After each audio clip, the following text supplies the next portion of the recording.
क्या छोटी सी वजह की बिना पर बैठकर नमाज पढ़ सकते हैं? बगैर किसी वजह के भी बैठकर आप नमाज पढ़ सकते हैं, जबकि नफिल पढ़ रहे हों। फ़र्ज़ की बात है तो फ़र्ज़ के लिए बगैर किसी वजह के क़याम हरगिज़ नहीं छोड़ा जा सकता। याद रखें कि क़याम फ़र्ज़ है। छोटी छोटी वजूहात पर हम ये नहीं कह सकते कि हम बैठ कर नमाज़ पढ़ लें, थोड़ी सी थकन है बैठ कर नमाज़ पढ़ लें। हालांकि उलमा ने, फ़ुक़हा इज़ाम ने वाज़े तौर पर यह मसला लिखा कि अगर किसी को क़याम के अंदर खड़ा हो सकता है, या खड़ा होने में वो खुद खड़ा नहीं हो सकता लेकिन दीवार से, डंडे से, असा से टेक लगा के खड़ा हो सकता है, तो उस पर भी क़याम फ़र्ज़ है।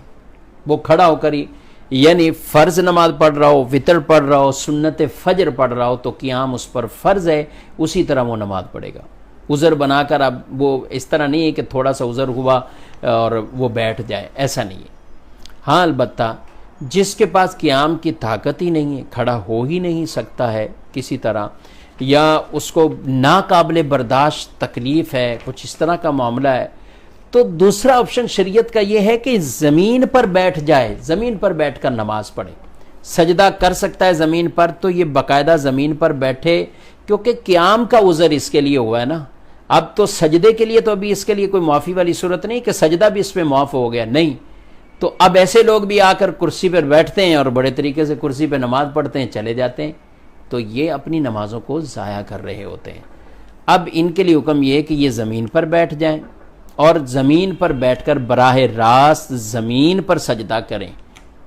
अच्छा, कुछ ऐसे होंगे जिनको बैठने से, यानी वो ज़मीन पर सजदा नहीं कर सकते, तो अब शरीयत उनको ये कहती है कि ज़मीन पर अगर बैठकर बराह रास्त ज़मीन पर अगर वो सजदा नहीं कर पा रहे, इतनी ताकत नहीं है, उनकी कमर में कोई ऐसा शदीद मसला है, तो ऐसी सूरत हाल में ज़मीन से ऊंची कुछ चीज़ अगर वो रख कर, तकरीबन जिसे 9 इंच बयान किया गया, इतनी ऊंची बिलफर्द कोई चीज़ रख कर उस पर सजदा हो सकता है, तो अब भी लाजिम है कि वो इस पर सजदा करे।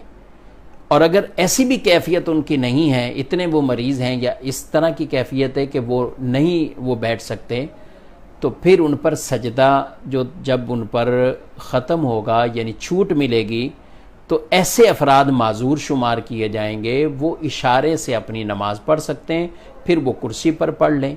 ऐसा आदमी अगर क़याम भी नहीं करता, शुरू से ही बैठकर कुर्सी पर पढ़ लेता है, तो भी उसकी नमाज हो जाएगी। ये मसला बड़ा अहम है। लोग थोड़ा सा मसला, पाँव में कोई प्रॉब्लम है या खड़े होने में कोई प्रॉब्लम है, तो डायरेक्ट कुर्सियों पर बैठ जाते हैं।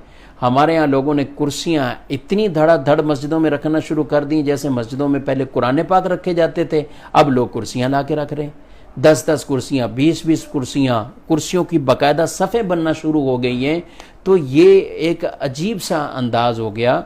जो भी कुर्सी पर नमाज पढ़ रहे हैं, मैं उनसे मशवरा यही दूंगा कि आप किसी बाकायदा मुफ्ती साहब से जाकर आप अपनी नमाज के हवाले से पूछ लें, वरना पछतावा आपको होगा। वक्त भी आप निकाल लें, जा भी आप रहे हैं, मस्जिद में भी आपका जाना हो रहा है, लेकिन अगर नमाज नहीं हो रही तो फिर क्या फ़ायदा है। मैं ये हरगिज़ नहीं कह रहा कि कुर्सी पर जो पढ़ रहे हैं किसी की नमाज ही नहीं हो रही, ऐसा नहीं है। जो पढ़ रहे हैं उनको सोचना है कि उनको प्रॉब्लम क्या है। अगर उनको प्रॉब्लम सजदा, वो ज़मीन पर नहीं कर पा रहे, सजदे का उनको प्रॉब्लम है, तो उनके लिए ये ऑप्शन आता है कि वो इशारे से नमाज पढ़ लें। क्योंकि कुर्सी पे जो आप पढ़ रहे हैं, ये इशारे से पढ़ रहे हैं, ये हकीकी तौर पे आप सजदा नहीं कर रहे।